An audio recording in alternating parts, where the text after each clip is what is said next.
So we had a state perspective, then we had a uh, digital governance journey perspective, and then we had a National Health Authority perspective. Let's have a perspective on the emerging technologies such as blockchain. We have with us Colonel Dr. Indrajeet Singh, co-founder of India Blockchain Forum. By the way, as far as I remember, he's a globally renowned cybersecurity specialist as well. So let's hear from him. A huge round of applause for him, please. Thank you very much, and it's a real pleasure to be with all of you. I thought of talking of blockchain, but let me talk of cybersecurity, which is more pertinent topic today. We are talking about the digital empowerment, and everywhere we are seeing things happening. And we saw the digital data protection bill also passing. So what I'm going to be talking of is next 10 minutes is about your security, which is very important. We are all driving the projects which are data intensive. And my question to all of you, audience is, where is your data? Can anybody answer? We've got data everywhere. Your phone has got a data. You've got office data, official data, non-official data. Where is your data? Is it secure? How many for yes? How many for no? How many yes? One. How many for no? Everybody. That's the fact it is. So we are in a turbulent time, and as a country, if I tell you that we are under a constant threat of cyber attacks, I will not be wrong. On 7th of April, we had a group called Anonymous Sudan publishing a site address of 12,000 websites of India, gov.in, on a pastebin darknet site, and telling that, you tell me which one to hack. And they were so audacious in hacking 5 of the airport sites on 7th of April from 3 o'clock till 7 o'clock.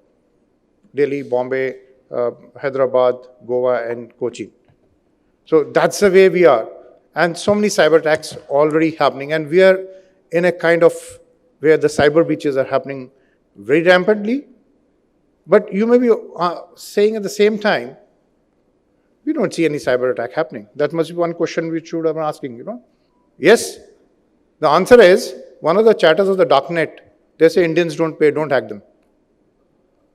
Okay? So that's also a contrary to that. So there's a data exfiltration attacks which are happening, and we are in a constant threat of existential threats right now. We have to really work out, while we are increasing our attack surface, we have to think of the security as the forethought, not the afterthought of everything has been done, let's do something about security. That's where we are going wrong.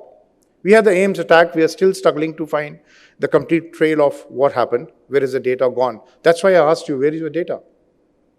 So we don't have the right kind of information on this. We already paid 57 crores last year, right, as a ransomware attack on Oil India. We are giving them black and white. And your power grids, we are talking of one grid.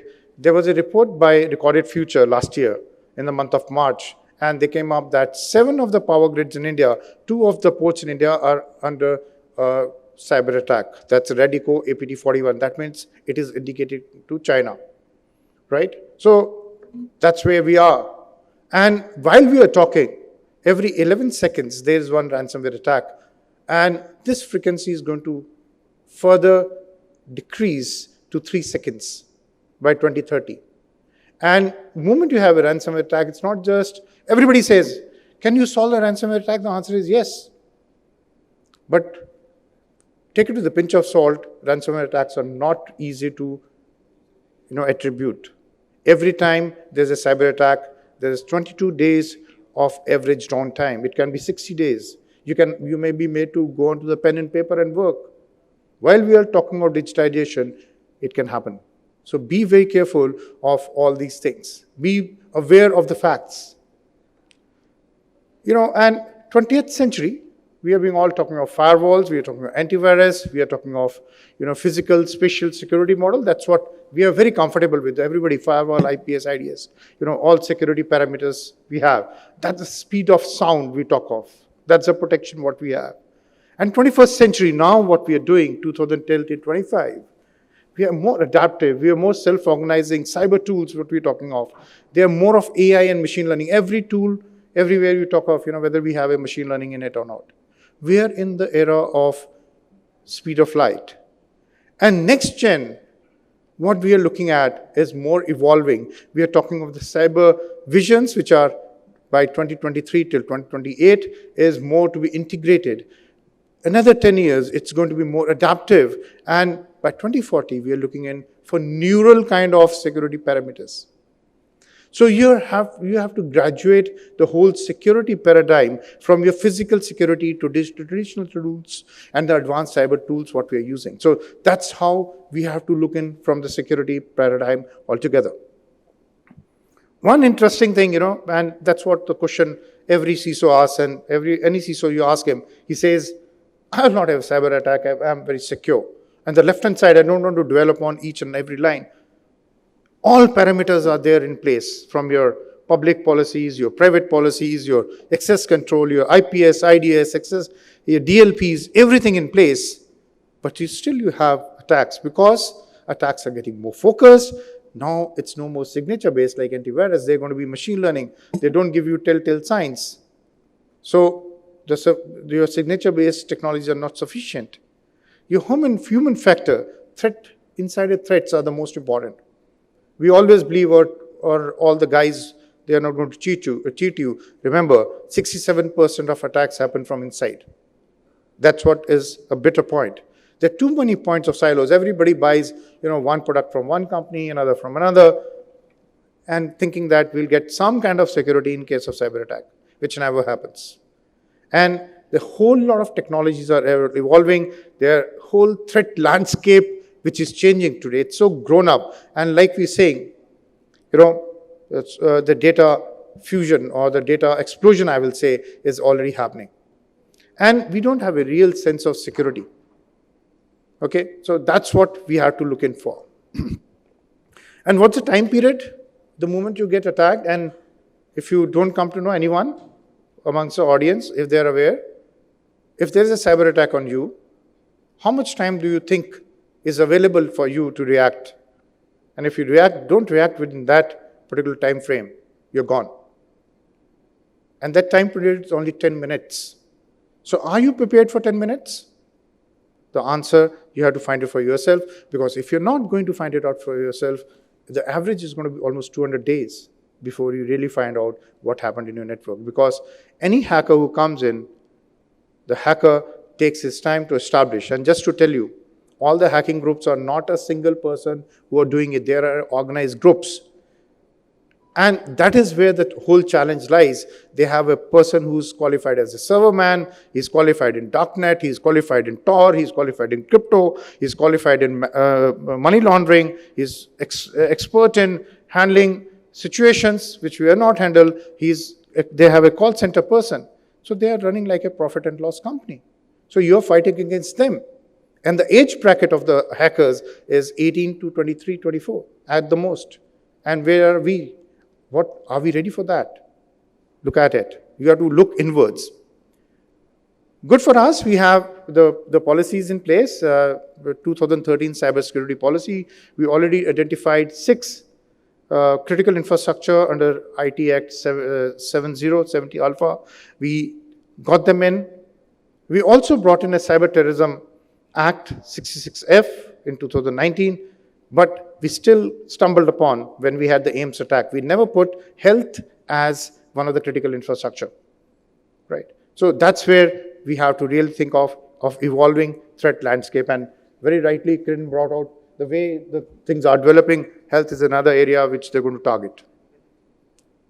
One more directive which is very important, and for the audience and for the organizations which are there in the government, there was a CERT India policy of you need to tell CERT India in case of a cyber attack that you have been hit by a cyber attack. That's within 6 hours. But are we ready? That came on 27th of April 2022. We are sitting in August 23. The answer is big no. We have to be prepared for it. We don't know what to do. Most of the organizations have to know it, how they have to inform it, and what logs they have to give it. It's not just informing, that cyber attack has happened. They need to give a log. Because the problem is, anytime we have a cyber attack, the first answer is denial. That's not my data. MobiQuick, their data was being sold in darknet. 1 million guys of India, their Aadhaar card, PAN card being sold. You ask MobiQuick CEO, he says, this is not my data, they disown it. We have to take the ownership of the data which is being sold by them. Other interesting thing, we always think of the security as happening in your organization itself. Every device we think is secure, every bit of networking equipment is secure, but have you thought we are spread all over? We have mobile apps, we have web apps, we have VIP users. Have you ever thought that your CEO is equally vulnerable as your laptop in your organization? The answer is yes. Your third-party suppliers, which we never thought of. Your supply chain attacks are really growing. So your attack surface is growing so much. We have to really look in for, because data and the digital assets, they are now residing beyond your perimeters, beyond your boundaries. You have to really look into, right? And this is how your control is expanding. But are you ready for the control? We are all talking of cloud. We talk of jargons. But are we really worried about it as to, are we secure? The data is getting pushed on the edge, and managing an edge is a nightmare. Everybody is having applications, mobile applications. Every government is going in for a mobile application, but is the data secure? Is the endpoint secure? We have to think of it now. This is how the network would look like. And think, are you having the visibility and control of this kind of network? The answer is a big challenge today, which we have to work up and get onto it. We are going with the old model of walls, and castle and moat, where we thought you put a sentry, you're secure. But now that's not the situation, because you have to have a guard who has to be sitting at each door in the castle itself now to protect. That's the situation it is. You have to really think other way around on the security. And one important point, which is important, is always we think the risk and the threats which are there, or the vulnerability which is there, is a constant. We bought a firewall, we told some policy, we create some parameters onto it, but thereafter we never change.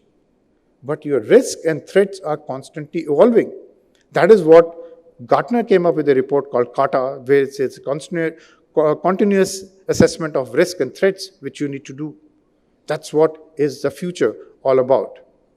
And two things which are worrying right now. One is the AI and another is the chatbot. They are not going away. AI versus AI is the future. We are having offensive AI for malware creations, smart botnets which are going to be there, spear phishing, your adversarial AI, your attacks are going to be very much focused. That's what is your offensive AI going to be. And you got to be really ready with the defense. And don't be surprised, a code can be written in an adversarial manner in case you are being attacked. So you should have a malware detection, you should have SOAR, SOC or IP IDS, which are more AI-based, anti-spam, which is more AI-based. You should go in for a data classification, which are AI-based. Threat intelligence, this is the most important point. I missed it out. We always think all the attacks are lying outside the boundary of your building or your organization, and you are safe inside. That is inward out is the strategy what we follow now. The problem is this doesn't work with the present scenario. You have to think outward in. That means you have to constantly monitor your networks to check what's happening. Where is the malware? I've seen networks, everybody told it's very secure, and there was an APT in the network live creating a darknet link and talking to it. OT security is another, because the power grids, your oil and gas, all the manufacturing, OT networks, operational technology networks, they're all under threat always. We need to think of those security. Your chatbots, your chat GPT is already there. We are seeing warm GPT coming up. There's a threat GPT already there. There's a fraud GPT which is already there. They are doing rounds. People are giving chatbots as a service for $1,700. So they're going to be launching your social engineering attacks, your spear phishing, which is going to be very much focused. Their spams and misinformation, your fake news, you'll not be able to even find it out using the chat GPT. That's all going to be there, right? And I'll give you an example. Say, for example, you get a call from your boss, and he says, I'm in there, can you help me? And the call drops. Thereafter, he starts chatting with you on the WhatsApp. He says, you can say any name, Sangamrita, and we tell her that, can you help me? She will say yes. I'll say, tell the CFO to transfer so-and-so amount. She knows that he's the boss who's speaking. She may try to reach out to the CFO and, try and do the transfer. But what happened? It was a chat GPT, it was a voice GPT. The criminal went on to the internet, found out the 5 best talks of the CEO, and then he sent a prompt. Find out a sentence, I am Indrajeet, in the manner which I speak. A chat GPT will create that text which is there. Thereafter, it will also create a voice of mine. And that is all done. It is my original voice that is being sent, and the person is, trapped. This is all happening.